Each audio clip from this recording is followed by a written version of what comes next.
সূরা ফাতিহা না পড়লে নামাজ হবে না। আহলে হাদিস ভাইদের এই দাবি, সূরা ফাতিহা না পড়লে নামাজ হবে না, এটা হাদিস শরীফে আছে। রাসূল করিম সাল্লাল্লাহু আলাইহি ওয়াসাল্লাম ইরশাদ করেন, লা সালাতা ইল্লা বিফাতিহাতিল কিতাব, কোন নামাজ সহি হবে না যদি সূরা ফাতিহা না পড়া হয়। আপনারা কি বুঝতেছেন আমার কথা? মনোযোগ দিয়ে শুনলে ভালো করে বুঝবেন, আধা শুনলে আর আধা না শুনলে পরে মানে পেছ লেগে যাবে। সূরা ফাতিহা না পড়লে নামাজ হবে না।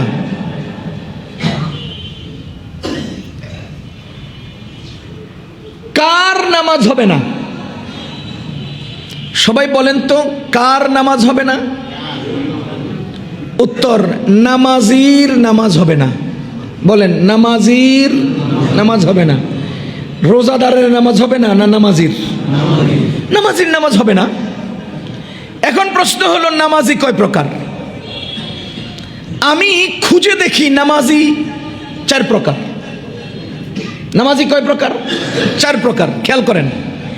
1 নাম্বার, যিনি ইমামতি করেন, সবাইকে সাথে নিয়ে নামাজ পড়েন, তার নাম ইমাম। তার নাম ইমাম। কি নামাজি নন? বলেন, ইমাম নামাজি নন? নামাজি। 2 নাম্বার, যারা ইমামের পেছনে ইক্তেদা করেন তাদেরকে বলে মুক্তাদি। মুক্তাদিরা নামাজি নন? নামাজি।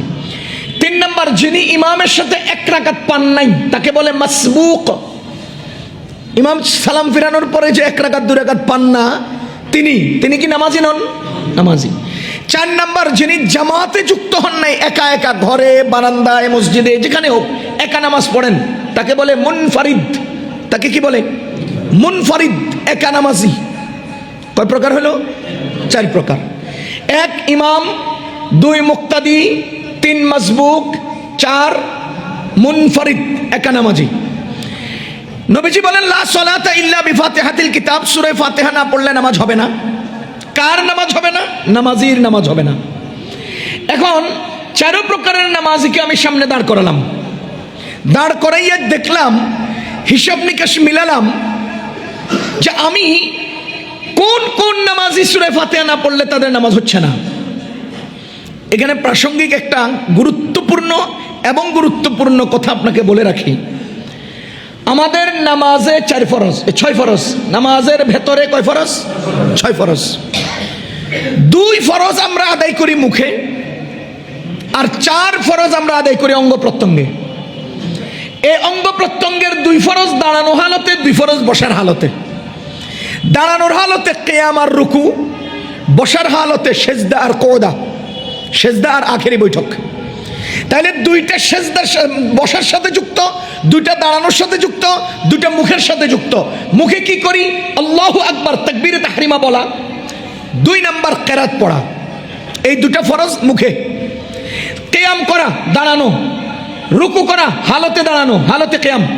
সেজদা করা, হালতে কুউদ। আখেরি বৈঠক করা, হালতে কুউদ।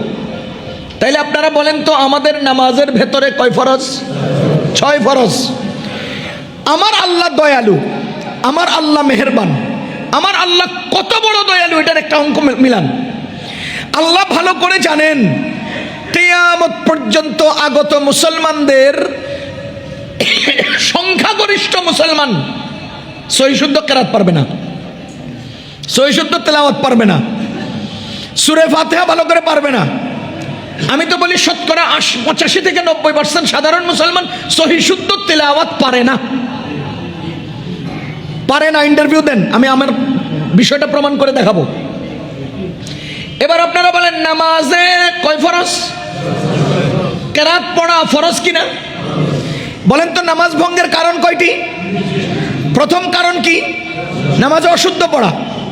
তাহলে নামাজে তেলাওয়াত করা ফরজ। নামাজে অশুদ্ধ পড়লে নামাজ ফাসেদ হয়। এবার আপনারা বলেন, শতকরা 85-90% মুসলমান যারা কেরাত পড়ে না, যারা সহিহ শুদ্ধ তেলাওয়াত পারে না, তো তাদের নামাজের কি হবে? তাদের নামাজের উপায় কি হবে? এই জন্য আমার আল্লাহ দয়ালু মেহেরবান, তিনি বলেন মুহাম্মদুর রাসূলুল্লাহকে বলে দিয়েছেন যে আপনি দুনিয়াবাসীকে শুনিয়ে দেন, মান কানা লাহু ইমামুন ফাকিরাআতুল ইমামি লাহু কিরাআতুন, যেই ব্যক্তির ইমাম হবে ইমামের কিরাতই তার কিরাত। জোরে কোন না সুবহানাল্লাহ। যার ইমাম হবে ইমামের কিরাতই তার কিরাত। এবার আমাকে বলেন, যার ইমাম হবে তার ইমামের তাকবীর তার তাকবীর, এটা বলেন নাই?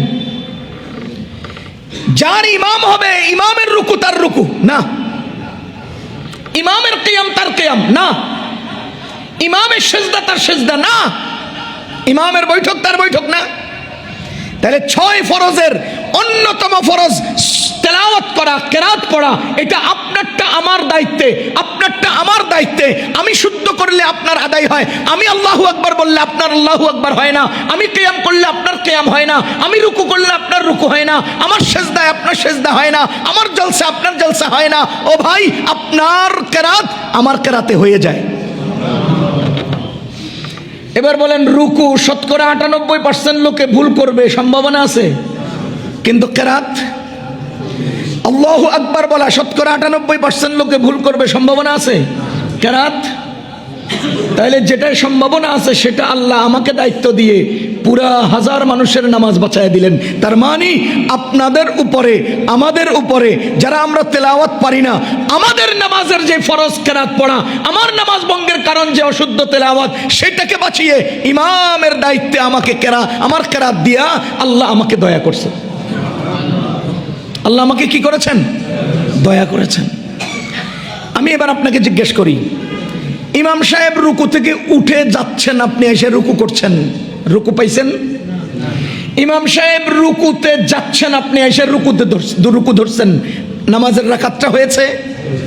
বলেন, ইমাম সাহেব রুকু থেকে উঠতেছেন, আপনি এসে রুকু ধরছেন, নামাজ রুকু হবে, রাকাত হবে? ইমাম সাহেব রুকুতে যাচ্ছেন আর আপনি যে ইমামের সাথে রুকুতে যুক্ত হয়েছেন, রাকাত হবে? তাহলে আপনার কেরাত কই? আপনার সূরা ফাতিহা কই? আপনি যে কুল হুয়াল্লাহ পড়লেন না, কই? আপনি তো রুকুতে যায় ধরলেন, ইমাম সাহেবের রুকুতে পাইয়া আপনার রুকুটা কইরা পুরো রাকাতটা পাইয়া গেলেন, ঘটনাটা কি বুঝলাম না। ওই যে নবীজি বলেছেন, মান কানা লাহু ইমামুন ফাকিরাআতুল ইমামি লাহু কিরাআতুন, যার ইমাম আছে তার কিরাতই ইমামের কিরাতই তার কিরাত। সুতরাং ইমাম সাহেব কিরাত পড়েছেন, ইমাম রুকুতে যাচ্ছেন, আপনি এসে আল্লাহু আকবার বলে রুকুতে চলে গেছেন, তো ইমাম আপনার দায়িত্ব আদায় করার কারণে আপনার পূর্ণ রাকাত হয়ে যাচ্ছে। এখন আপনি যখন বললেন যে সূরা ফাতিহা না পড়লে নামাজ হবে না, এবার আমাকে বুঝাইতে হবে নামাজি কয় প্রকার? 4 প্রকার। 1 ইমাম, বলেন 1, 2 মুক্তাদি, 3 মাসবুক, 4 মুনফারিদ। ইমামের কিরাত, মুক্তাদির কিরাত, ইমামের কিরাত, মুক্তাদির কিরাত। আমি আপনাকে ইনসাফের সাথে একটা প্রশ্ন করি, ইমাম সাহেব অশুদ্ধ পড়ে, ইমামের অশুদ্ধ তেলাওয়াত আর মুক্তাদিদের শুদ্ধ তেলাওয়াতে মুক্তাদিদের নামাজ হয়ে যাবে? হবে? ইমাম সাহেব ওয়াজিব তরক করেছেন, সকল মুক্তাদিগণ ওয়াজিব পূর্ণ করেছেন, সিজদা ওয়াজিব সবার উপরে হবে। তাহলে ইমামের সব কাজ আপনাদের কাঁধে যায়, তা আপনাদের একটা কাজ ইমামের কাঁধে কেন যাবে না?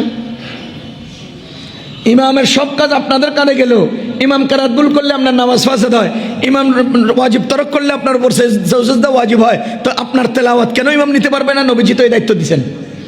সুতরাং ইমাম আর মুক্তাদি এক, ইমাম আর মুক্তাদি এক, এবং একই নামাজের কোন ব্যক্তি ইমাম জোহর পড়তেছেন, আপনি আসর ইক্তেদা করবেন, হবে? তাহলে একই নামাজে ইমাম আর মুক্তাদি একই নামাজ, একই। ইমামের কিরাতের দ্বারা মুক্তাদির কিরাত আদায় হয়ে যায়। পক্ষান্তরে মাসবুক, যে সালাম ফিরানোর পরে 1 রাকাত পড়বেন, ওই ব্যক্তি ইমামের কিরাতের দ্বারা তার কিরাত আদায় হয় না। ওই ব্যক্তি যে একা একা নামাজ পড়বেন, ইমামের কিরাতের দ্বারা তার কিরাত আদায় হয় না। এবার আপনারা বলেন, নামাজি কয় প্রকার? কিন্তু তেলাওয়াত কয় প্রকারের নামাজির উপরে ওয়াজিব ফরজ? 3 প্রকার। নামাজি 4 প্রকার, কিন্তু কিরাত ফরজ 3 প্রকারের উপর। ইমামের উপরে কিরাত ফরজ, মাসবুকের জন্য কিরাত ফরজ, মুনফারিদের জন্য কেরাত ফরজ, ইমামের কেরাতই মুক্তাদির কেরাত। সুতরাং মুক্তাদির উপরে কেরাত ফরজ নয়। এজন্য কোন মুক্তাদি যদি সূরা ফাতিহা নাও পড়ে, কেরাত নাও পড়ে, বরঞ্চ কেরাত পড়াকে আইম্মায়ে আহনাফ বলেছেন মাকরু। কারণ কোরআন বলেছে যখন ইমাম তেলাওয়াত করে তখন তুমি নীরবে শুনো, আর আপনি এখানে পণ্ডিতি করে তেলাওয়াত করতেছেন। তাহলে আল্লাহর আয়াত বাদ দিয়া আপনি নিজের বুঝমতো তেলাওয়াত করলে এটা কি আয়াত পালন করা হয় না অমান্য করা হয়? এজন্য আমরা নীরব থাকি। আমি এই মাসআলাকে বিশ্লেষণ করে গভীর আলোচনায় যেতে চাই না। আমি শুধু আপনাকে একটুকুন বলতে চাই যে ইমাম সূরা ফাতিহা না পড়লে ইমাম মুক্তাদি উভয়ের নামাজ হবে না। মসবুক সূরা ফাতিহা না পড়লে মসবুকের নামাজ হবে না। মুনফারিদ সূরা ফাতিহা না পড়লে মুনফারিদের নামাজ হবে না। কথা কি বুঝতেছেন? ইমাম না পড়লে ইমামের হবে না, না মুক্তাদিরও হবে না? বলেন বলেন, ইমাম সূরা ফাতিহা না পড়লে ইমামের নামাজ হবে না, মুক্তাদিরও হবে না। তো মুক্তাদি সূরা ফাতিহা না পড়লে মুক্তাদির নামাজ হবে না, না ইমামের নামাজ হবে না? মুক্তাদি সূরা ফাতিহা না পড়লে ইমামের নামাজে কোনো ঘাটতি আসবে? মুক্তাদির নিজের নামাজে কোনো ঘাটতি আসবে? তাহলে পড়লে কি দরকার, না পড়লে কি দরকার? যদি বলেন না না পড়তে হবে, তো 98% যে সূরা ফাতিহা শুদ্ধ পারে না, এদের অশুদ্ধ নামাজের মধ্যে তো নামাজ ফাসেদ হয়। তো এবার আপনি বলেন জিম্মাদারি দিয়ে দিলে তো নামাজ ফাসেদ হওয়ার সম্ভাবনা বেশি। কিরে ভাই, জিম্মাদারি দিয়ে দিলে নামাজ ফাসেদ হওয়ার সম্ভাবনা বেশি না? এই জন্য আইম্মায়ে আহনাফ বলতেছেন না, কেরাতের জিম্মাদারি ইমামের, বাকি সবগুলোর জিম্মাদারি নিজের। সূরা ফাতিহা নামাজে পড়া লাগবে, এই পয়েন্টে আমি আপনাকে আরেকটু সহজ করে বুঝাই।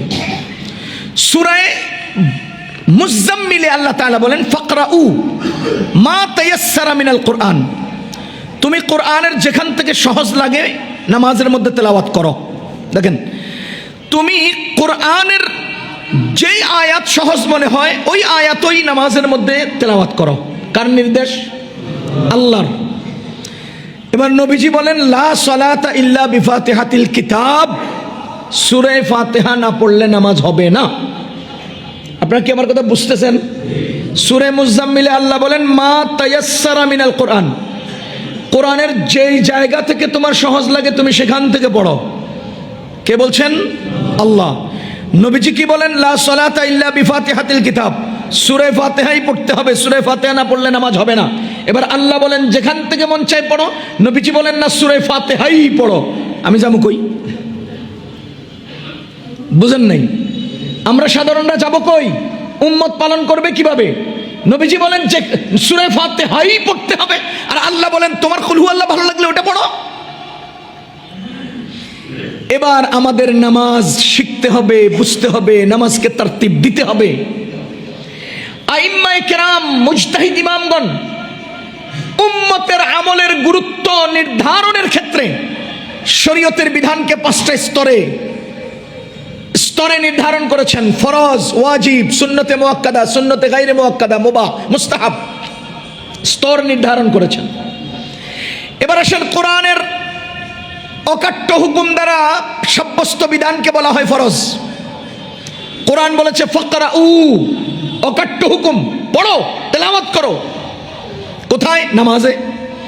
সুতরাং ইমামগণ লিখছেন ফাকরাউ সমান সমান কেরাত পড়া ফরজ, কেরাত পড়া ফরজ। এবার ইমামগণ আরেকটা উসুল ঠিক করেছেন, হাদিসের অকাট্য হাদিস দ্বারা সাব্যস্ত বিধানের নাম ওয়াজিব। লা সালাতা ইল্লা বিফাতিহাতিল কিতাব, সূরা ফাতিহা না পড়লে নামাজ হবে না, অকাট্য হাদিস। সুতরাং সূরা ফাতিহা পড়া ওয়াজিব। কোরআনে কারীমের ইখতিয়ারি কোন বিষয়কে কেন্দ্র করে সাব্যস্ত বিধানের নাম ওয়াজিব। ফেলে আমরে গায়েবের দ্বারা নির্ধারিত বিধানের নাম ওয়াজিব। আপনি আমরে হাজির, আমরে গায়েব এগুলো বুঝার জন্য সরফ লাগবে। যেমন ওয়াল ইউফু নুজুরাহুম, এটা আমরে হাজির না, এটা আমরে গায়েব। এজন্য মান্নত পূরণ করা ওয়াজিব, যেহেতু এটা আমরে গায়েবের দ্বারা সাব্যস্ত। আর ফাকরাউ যেহেতু আমরে হাজির, এজন্য এটার দ্বারা ফরজ সাব্যস্ত হয়। আকিমুস সালাহ, আমরা হাজির, এজন্য নামাজ কায়েম ফরজ। আতুজ যাকা, আমরা হাজির, এজন্য যাকাত দেওয়া ফরজ। ওয়াল ইউফু নুজুরহুম, আমরা গায়েব, এজন্য মান্নত পূরণ করা ওয়াজিব। শুধু লফজের ব্যবধানের কারণে হুকুমের স্তরের ব্যবধান তৈরি হয়েছে। এবার আসেন ফাকরাউ, কেরাত পড়ো। সুতরাং আমরা হাজির, কেরাত পড়া ফরজ। লা সালাতা ইল্লা বিফাতিহাতিল কিতাব, সূরা ফাতিহা না পড়লে নামাজ হবে না। সুতরাং সূরা ফাতিহা পড়া ওয়াজিব। মা তায়াসসারা মিনাল কোরআন, কোরআনের যেখান থেকে তোমার ভালো লাগে এই অংশ থেকে ইমামগণ নিচে দিয়ে লিখছেন সূরা ফাতিহার সাথে অন্য সূরা মিলিয়ে পড়া ওয়াজিব। যেহেতু মা তায়াসসার ইখতিয়ার, যেহেতু লা সালাতা ইল্লা বিফাতিহাতিল কিতাব কাট্ট হাদিস, যেহেতু ফাকরাউ, দেখেন এক আয়াত আর এক হাদিস থেকে তিনটা ওয়াজিব এবং ফরজের মাসআলা বের হয়েছে। ফাকরাউ, কেরাত পড়া ফরজ। লা সালাতা ইল্লা বিফাতিহাতিল কিতাব, সূরা ফাতিহা পড়া ওয়াজিব। মা তায়াসসারা মিনাল কোরআন, সূরা ফাতিহার সাথে আরেকটা সূরা মিলিয়ে পড়া ওয়াজিব। আপনারা কি বুঝতেছেন আমার কথা? এগুলো আমরা বড় কিতাব থেকে শিখছি, তো একটু সহজ করে বলার চেষ্টা করতেছি। এখন আপনি বলেন নামাজে ওয়াজিব তরক করলে কি ওয়াজিব হয়? সাজদা। বলেন কেরাত পড়া, সবাই বলেন ফরজ। ফরজ তরক করলে নামাজ বাতিল। সূরা ফাতিহা পড়া ওয়াজিব তরক করলে নামাজ হয়, কিন্তু সাজদা ওয়াজিব হয়। সূরা ফাতিহার সাথে আরেকটা সূরা মিলিয়ে পড়া ওয়াজিব। ওয়াজিব তরক করলে নামাজ হয়, কিন্তু সাজদা ওয়াজিব হয়। আপনারা কি বুঝতেছেন? এবার আপনি বলেন সূরা ফাতিহা কেরাত কিনা? কেরাত কিনা? তাহলে ফাকরাউ, কেরাত পড়ো। কেউ যদি সূরা ফাতিহা পড়ে কুল হুয়াল্লাহর সাথে না মিলায়, তাহলে সূরা ফাতিহার সাথে আরেকটা সূরা মিলানো রয়ে গেছে, ওয়াজিব তরক হয়েছে, তার উপরে সাজদা ওয়াজিব। যদি বলেন তো কুল হুয়াল্লাহ কেরাত কিনা? কোন ব্যক্তি কুল হুয়াল্লাহ পড়েছে কিন্তু সূরা ফাতিহা পড়ে নাই, যেহেতু সূরা ফাতিহা পড়া ওয়াজিব ছিল, এই ওয়াজিব তরক করার কারণে কুল হুয়াল্লাহ পড়েছে, তো তার নামাজ সহি হবে, কিন্তু তার উপরে সাজদা ওয়াজিব হবে। কেন? সেই ব্যক্তি সূরা ফাতিহা নামক এই ওয়াজিব তরক করেছে। এবার আপনি বলেন কোন ব্যক্তি যদি সূরা ফাতিহাও পড়ে নাই, কুল হুয়াল্লাহও পড়ে নাই, কেরাত পড়েছে, সুতরাং কেরাত পড়া ফরজ ছিল, এজন্য ওই ব্যক্তির নামাজ ফাসিদ হয়ে গেছে। আপনার বুঝতে কষ্ট হতে পারে, হলেও আমি বলবো, কারণ পেস্তমনে লাগাইছেন। এমন মাসআলা কেন বলবেন যে মাসআলার দ্বারা মানুষ বিভ্রান্ত হয়? এমন ফতোয়া কেন বলবেন যে ফতোয়ার দ্বারা লক্ষ লক্ষ মানুষের জানাজার নামাজের ব্যাপারে মনের মধ্যে সংশয় তৈরি হয়? যাহা হোক, কেরাত পড়া ফরজ, সূরা ফাতিহা পড়া ওয়াজিব, সূরা ফাতিহার সাথে আরেকটা সূরা মিলিয়ে পড়া ওয়াজিব। এই হলো লা সালাতা ইল্লা বিফাতিহাতিল কিতাব আর ফাকরাউ মা তায়াসসারা মিনাল কোরআন, এই আয়াত এবং হাদিস দ্বারা সাব্যস্ত।